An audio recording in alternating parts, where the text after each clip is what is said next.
세월호 참사 증거 조작 의혹을 수사해온 특별검사팀이 오늘 수사 결과를 발표하고 관련 의혹에 대해서 모두 공소 제기를 하지 않기로 결론을 내렸습니다. 세월호 CCTV 데이터 조작 의혹과 영상 저장 장치 바꿔치기 의혹 등에 대해서 모두 이를 뒷받침할 증거가 없다고 판단을 한 건데요. 취재기자 연결해 자세히 들어보겠습니다. 강희경 기자. 네, 사회부입니다. 특검이 구체적으로 어떤 이유로 불기소 결론을 내린 겁니까? 네, 특검이 이번에 수사한 부분은 크게 세 가지였습니다. 지난 90일 동안 수사를 벌였지만 모두 혐의를 발견하지 못하고 공소를 제기하지 않기로 한 건데요. 하나씩 살펴보면 먼저 가장 핵심 의혹은 세월호의 블랙박스 격인 영상 저장 장치 DVR이 바꿔치기 됐다는 부분이었습니다. 세월호 DVR이 2014년 6월 22일 이전에 은밀하게 수거됐고 22일에 수거된 DVR은 가짜였으며 이후 두 개가 바꿔치기 됐다는 의혹입니다. 특검은 대통령 기록물 등을 압수해 모든 증거를 꼼꼼하게 살핀 결과 세월호 DVR이 14년 6월 22일 이전에 수거됐다고 볼 만한 증거를 발견하지 못했고 세월호 DVR과 별개로 가짜 DVR이 존재한다고 볼 만한 근거도 찾지 못했다고 밝혔습니다. 다음으로 세월호 DVR에 저장된 세월호 CCTV 데이터를 누군가 조작했다는 의혹이 있었는데요.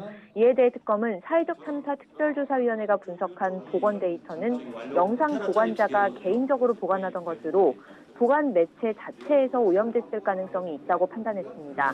또 국과수 분석 등을 거친 결과 조작의 흔적으로 지목된 특이 현상들은 데이터 보관 과정에서 발생할 수 있는 현상이어서 조작이 있었다고 보긴 어렵다는 결론을 내렸습니다. 마지막으로 세월호 DVR과 관련된 정부 대응의 적정성에 대한 의혹에 대해서도 대통령 기록물 등을 검토한 결과 범죄 혐의를 발견하지 못했다고 밝혔습니다. 네, 이로써 90일 동안 이어진 특검 활동은 모두 끝난 셈인데요. 수사 결과에 대해서 어떤 입장들이 나왔습니까? 네, 2014년 세월호 참사 이후 검찰과 국회 국정조사, 특별수사단 등 조사와 수사가 이루어진 건 8차례, 이번 특검 수사를 합치면 모두 9차례입니다. 그런 만큼 이번 특검 수사는 세월호 진상규명의 사실상 마지막 활동이 될 거란 시각이 많았는데요.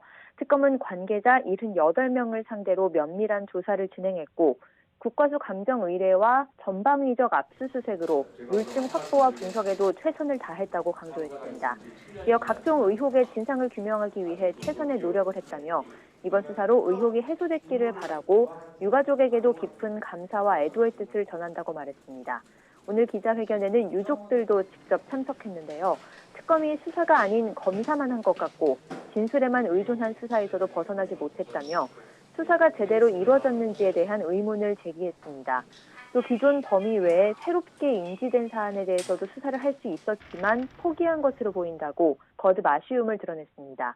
핵심 의혹들을 제기했던 사회적 참사 특별조사위원회도 오늘 특검의 수사 결과를 분석하고 있는데요. 분석을 마치는 대로 조만간 입장을 낼 것으로 보입니다. 지금까지 사회부에서 YTN 강희경입니다.